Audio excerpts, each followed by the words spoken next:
So what's the magic recipe then? How do you get away with drink driving? There's no magic recipe in every. I know it sounds like a very trite statement. Every case is different. That's true. Like people get hung up sometimes on the I suppose the emotional aspects of it, and the emotional aspects come down to stuff like guard said I was slurring my words. I wasn't. Or the guard said I was swerving on the road. That's not true. I wasn't swerving on the road. I hear these things a lot. Well, if you're going to try and argue or defend a case on those points, you're likely going to lose, because that's a simple argument for a judge to come down on. So, she was slurring her words. I wasn't. She was swerving on the road. I wasn't. Judge, that's easy. You were drinking. He wasn't. I'm going to take his word. Okay, I'm sorry, but he wasn't drinking.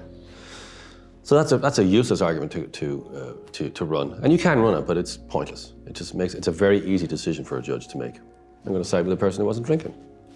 We all would, probably, but usually what you have to focus on is the law. Either the law was followed or it wasn't followed. People sometimes will often think, well, I was over the limit, so therefore that's it. Well, no, it's not. You know, the statistics that the court service released a couple of years ago were that about 66-67% of people who were prosecuted for drink driving were convicted.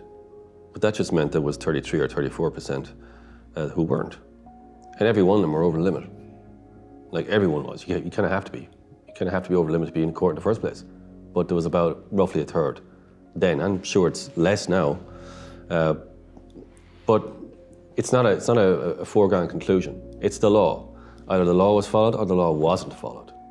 It's as simple as that. And there's any number of different ones. For the case that we ran recently, where the lady was charged with not giving a specimen of urine. She had failed or refused. She had given some, but they said it wasn't enough. Well, it turns out it was enough, and the medical bureau could have tested on what she had given. But the guards kind of threw it away and accused her of not, well, actually the doctor said she hadn't given enough. So that's one area. It's an unusual one. It doesn't happen very often. That would rarely happen, but that was one case where it did happen.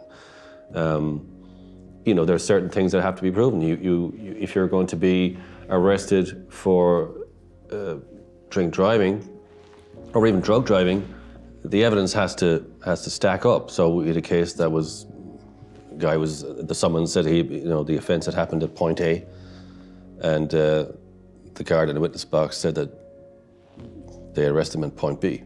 So there was a completely different location. That was a technical ground that it was struck out on.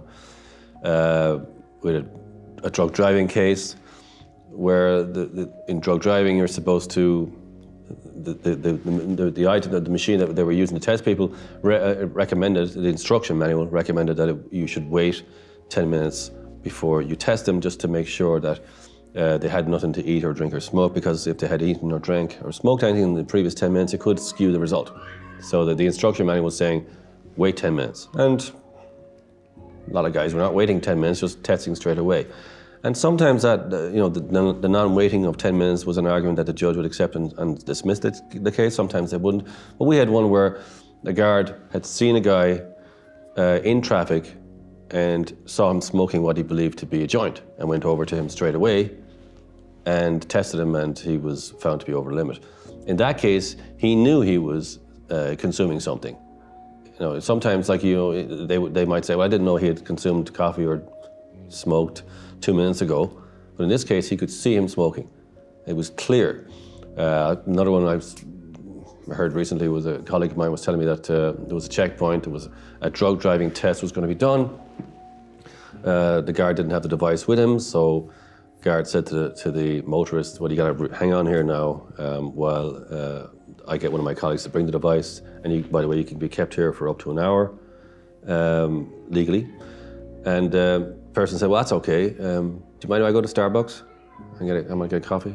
And the guard was fine about it. Yeah, okay. Went to Starbucks, came back with a coffee, came back with 3 coffees and had the receipt and was drinking the coffee in the 2 or 3 minutes before the test was done. And so the argument was, well, you hadn't left that 10-minute gap to make sure that the coffee or anything else wouldn't interfere with the test. And the judge accepted that because that was seen as a kind of a flagrant breach. You knew full well that that you should have given them 10 minutes, and you knew they were drinking coffee in that 10 minutes because you authorized them to go off and get a cup of coffee. So it's stuff like that. That's becoming less an issue now because there's a new device being brought in, but there's any number of different ways. But they are all tough. They're all tough. These cases are like they're like onions. You got to peel away and peel away and peel away and peel and keep peeling away at the problem. And if you peel, I think generally speaking, if you kind of keep looking at the problem and looking at it and peeling it away, you kind of get down to the core issue after a while. Superficially, it's always tough, but you get down to the core issue after a while. A primary case is a colleague of mine told me about a drink driving case where a solicitor was arrested for drink driving and brought to the station, was drunk, was brought to a city centre station, and he was going to give a breath test.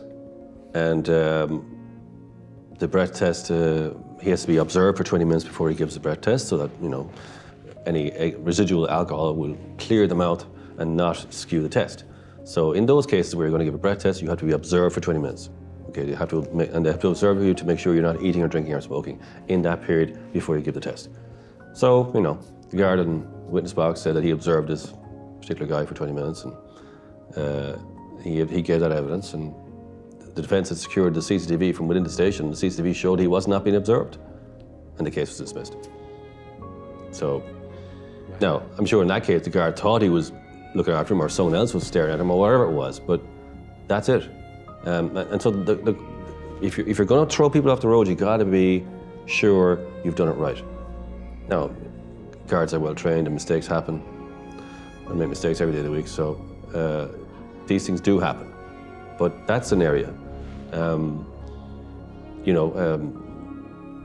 Drink driving has got so many different component elements and so many areas, or so many of the cases are different. A lot of them are the same, but there's lots of different steps along the way in these cases.